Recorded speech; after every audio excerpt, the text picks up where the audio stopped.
the plight of Nepali migrant workers in Qatar. Qatar is obviously the host of the 2022 World Cup, and for that purpose it's been importing tens of thousands of workers to help it build the infrastructure for the World Cup.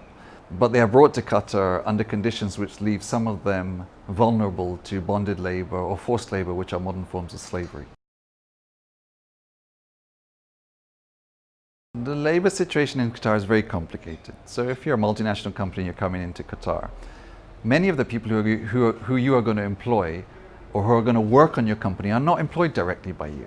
They're employed by a supply chain of companies that make them very distant from you, which is part of the problem because multinational companies therefore they don't immediately see that all their workers are their direct responsibility.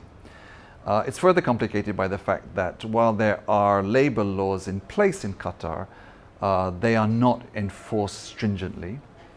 And it's also complicated by the fact that these workers tend to come from countries such as Nepal, Bangladesh, India, where corruption is prevalent, where all these workers have had to pay money. And therefore, the plight of these workers is the responsibility of a range of people, governments in countries of origin, governments in countries of destination like Qatar, multinational companies that are working there. And therefore the solution has to be found with all these actors at the same time. The roots of slavery start in the countries of origins of these workers. They have to pay huge fees to find jobs overseas. In Nepal, typically it might be $1,500. In Bangladesh, it's more like $3,000. They all go into debt in order to pay these fees because they don't have that kind of money in their pocket, with very high interest rates.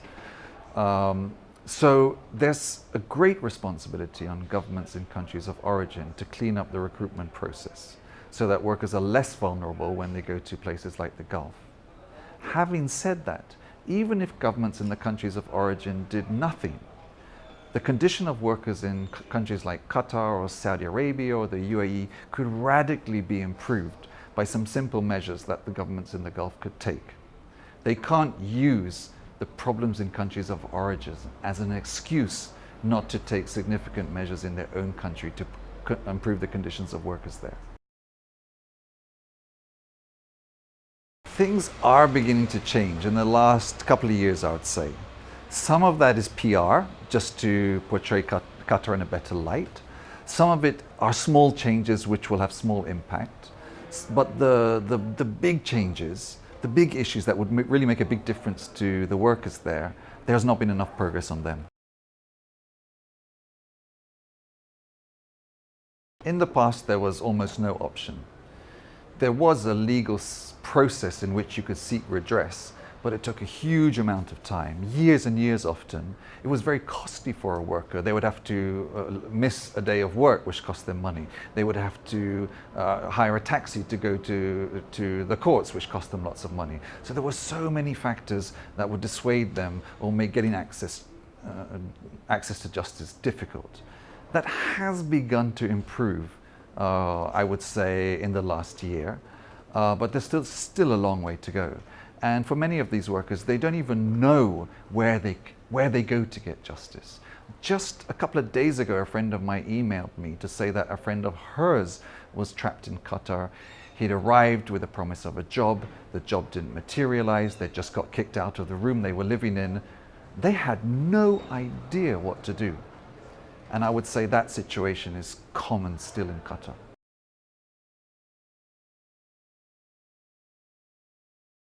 What happened in Qatar is that the UN was threatening to start an inquiry into forced labor in Qatar. And the threat of that was the main thing that forced Qatar to start to be willing to do some reforms. And part of those reforms has been to accept the ILO, International Labour Organization, to open an office in Qatar. That's happened. It's now been in place for, I think, about a year. And the ILO, in my opinion, is proving to be a positive force in Qatar. And I think it's those kind of steps that are crucial to see change in the country. The World Cup in Qatar offers a unique opportunity to put pressure on the government there to change its labor practices. They're very sensitive to bad press. They're really keen to portray a positive image of their country. They know the world's looking at them.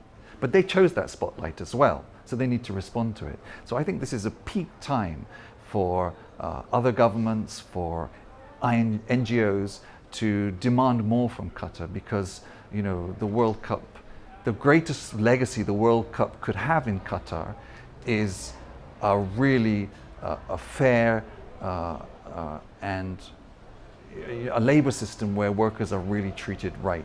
That could be the greatest legacy of the World Cup. The issue is what happens before the World Cup. And there has been talk of boycotts of Qatar, the World Cup in Qatar. I'm not sure that would work. Oh, I'm not sure it would happen, but I'm also not sure it would work, because let's say you took the World Cup away from Qatar. Where would the incentive be for them to improve labour conditions for their workers there? Qatar's not the only, the World Cup's not the only thing that's being built in Qatar at the moment. So I actually see it as an opportunity. The World Cup is an opportunity to drive change in terms of the conditions of workers there. And if workers' conditions are improved in Qatar, it could prove a model for other countries in the region. The single thing that any government could do to make sure workers' rights are protected is to pay them a decent wage. Some of us in the human rights field get caught up with things about recruitment debt and the kafala system and this and that. The workers don't really care about those things. They only care about one thing: am I getting paid well? So my only recommendation to any government would be to introduce a minimum wage, a good minimum wage, and make sure it's paid.